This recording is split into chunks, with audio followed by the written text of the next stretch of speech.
maiden speech, Dr. Ben Spencer.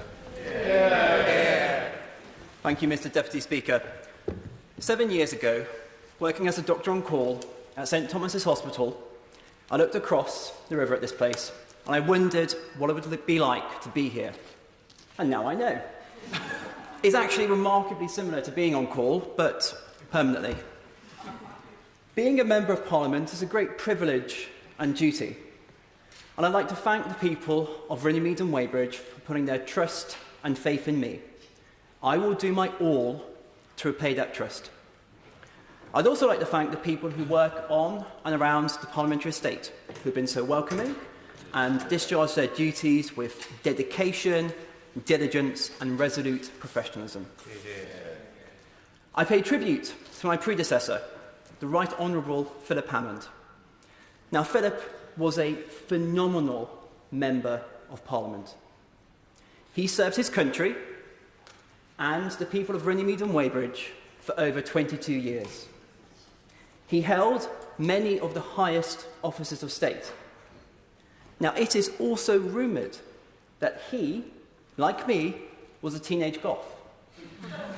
It's true. But I didn't dye my hair, though.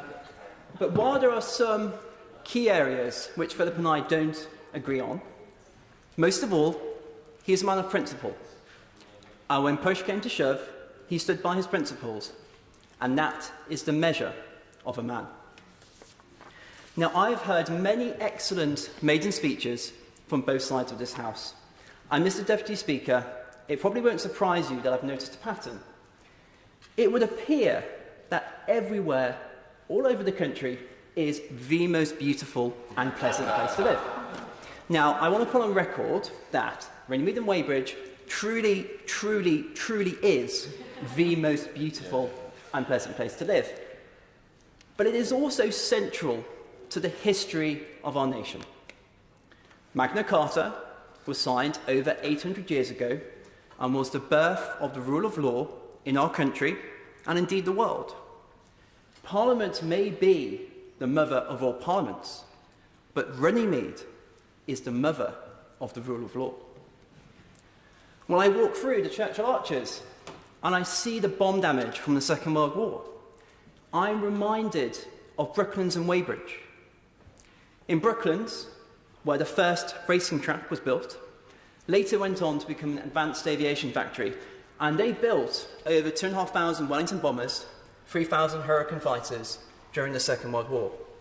So for both those reasons, quite literally, we would not be here today without the legacy of Runnymede and Weybridge. Our heritage is second to none. There are many parts of the constituency that I would celebrate today if I had more time. But what makes Runnymede and Weybridge great is the people, the warm and vibrant communities. From the famous, such as the Wentworth Estate, which holds the PGA Tour, to the not so famous, the Engelford Green Social Hall, where their Christmas performance of Beauty and the Beast pantomime was the highlight of my election campaign. But the consequence of having such vibrant communities, such flourishing Christmas fairs, is that I've now developed a tombola addiction.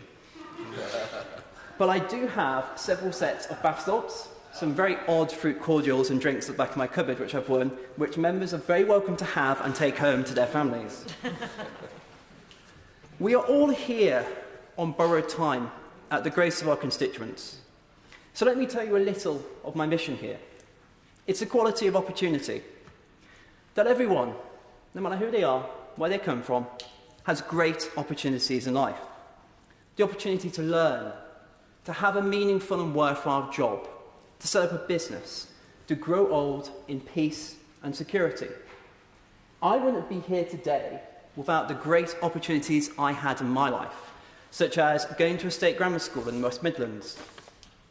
But words like equality and opportunity are often bounded around without context or meaning. As a mental health doctor, I've worked in many different hospitals. I've seen people from all different walks of life.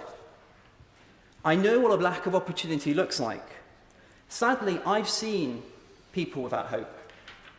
People who can't aspire and achieve. Hamstrung in life by bad schools, no jobs, shabby housing, poor mental health, addiction. And when working as a doctor, I've supported people get back into work or get a decent place to live. It's often been better than any medicine I could prescribe. Mr. Deputy Speaker, sorry, it must be that the successes of those who dare to dream are only bounded by their industry and talents. Now, turning to today's debate, we have always taken the lead in the most pressing issues of our time. Today, it's our environment and climate change. Sadly, air pollution is high in Runnymede and Weybridge, driven by the motorways that crisscross the constituency, the flight paths that we live under. This bill will make strides to improve the health and well-being and secure our children's future. So now, from my office in Parliament, I can look back at St Thomas's Hospital. And when I do, I'm reminded that, well, things don't always go as you expect. But for many people, things don't go as they plan in life.